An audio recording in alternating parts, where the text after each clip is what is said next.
Hai anak-anak, gimana kabarnya hari ini? Semoga semuanya sehat ya. Oke, hari ini kita akan belajar materi dokumen transaksi. Untuk kalian yang sudah melewati fase E, kalian sudah pernah mendengar kata dokumen transaksi ya. Nah, untuk di fase F ini kita akan belajar tentang dokumen transaksi untuk perusahaan dagang. Sekarang kita akan belajar mengenai pengertian dokumen atau bukti transaksi.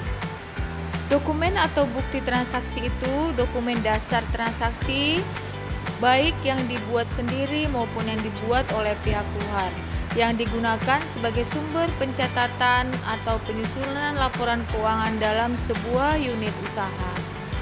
Nah, kita tahu dalam sebuah transaksi, dokumen atau bukti transaksi itu sangat kita butuhkan. Apabila suatu transaksi tidak ada buktinya, maka keabsahan sebuah transaksi itu sangat diragukan. Nah, dokumen transaksi itu ada dua, ada dokumen sumber dan ada dokumen pendukung. Yang seperti apa sih dikatakan bahwa dokumen itu sebuah dokumen sumber?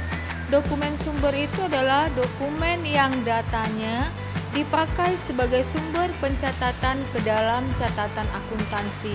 Nah, dari dokumen inilah kita bisa melakukan pencatatan atau penjurnalan sebuah transaksi, demikian juga membuat ke buku pembantunya.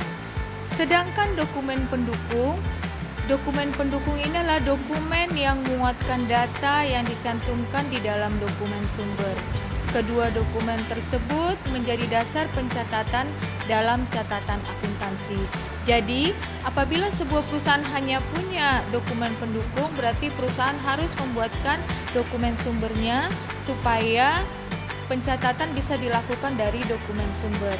Nah, dari pengertian ini mungkin kita harus tahu, harus memilah apabila kita bertemu dengan dokumen-dokumen, kita bisa membedakan yang mana dokumen sumber dan yang mana dokumen pendukung. Sekarang, yang mana sih dokumen sumber itu? Dokumen sumber itu terdiri yang pertama ada faktur.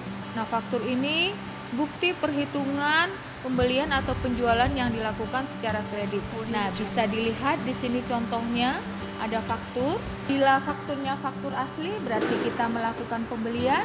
Apabila fakturnya faktur kopi berarti kita melakukan penjualan secara kredit. Yang kedua ada dokumen sumber nota kontan. Nota kontan ini digunakan dalam transaksi yang bagaimana sih? Nah, nota kontan ini digunakan dalam transaksi secara tunai yang dibuat oleh penjual dan aslinya diserahkan kepada pembeli dan tembusannya disimpan pihak penjual untuk bukti transaksi. Nah, untuk contohnya bisa dilihat gambarnya ini. Ini contoh nota kontan apabila perusahaan dagang melakukan penjualan secara tunai. Dokumen yang ketiga adalah bukti kas masuk. Nah, bukti kas masuk ini dipergunakan ketika kita menerima uang masuk. Biasanya kita menerima uang masuk itu dari penerimaan piutang dari langganan. Bukti transaksi yang keempat ada bukti kas keluar. Nah, bukti kas keluar ini dipergunakan ketika kita mengeluarkan uang. Mengeluarkan uang biasanya salah satu contoh adalah membayar utang kepada tempat kita membeli barang. Dokumen yang kelima. Dokumen yang kelima ada nota kredit. Nah, nota kredit ini adalah surat bukti terjadinya piutang, pengurangan piutang karena adanya pengembalian barang yang dibuat oleh penjual. Nah, di samping ini bisa dilihat contohnya nota kredit. Nah, nota kredit ini untuk transaksi terjadinya retur penjualan. Nah, ketika kita menjual barang, setelah itu ada sesuatu hal terjadi dengan barangnya, maka pembeli tadi mengembalikan kepada kita, maka itu namanya retur penjualan dan bukti transaksinya adalah nota kredit.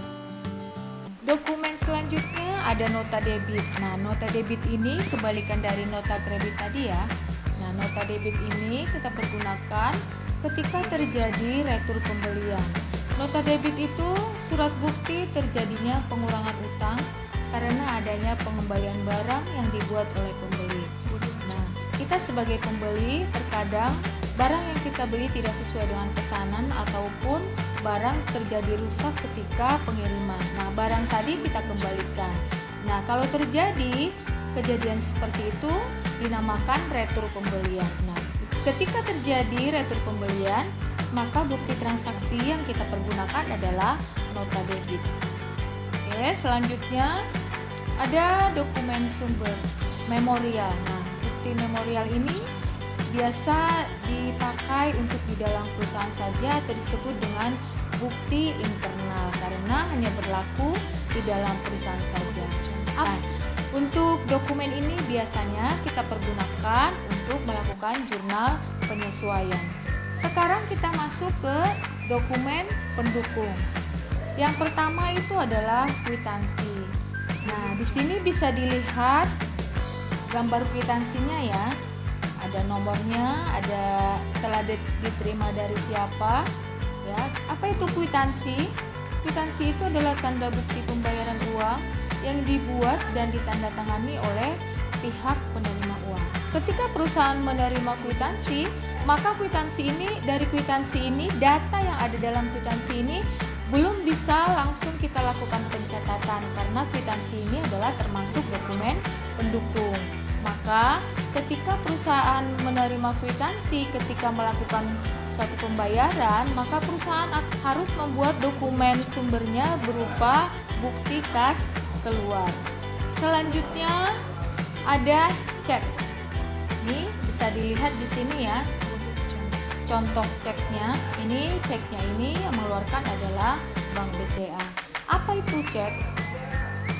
Cek itu adalah surat perintah kepada bank dari orang yang menandatangani untuk membayar sejumlah uang yang tertulis dalam cek kepada pembawa atau orang yang namanya disebut di dalam cek. Dokumen pendukung selanjutnya adalah biliet giro. Apa itu biliet giro? Di sini bisa dilihat contohnya ya. Biliet giro itu kalau bentuk fisiknya itu mirip dengan cek. Apa itu biliet giro?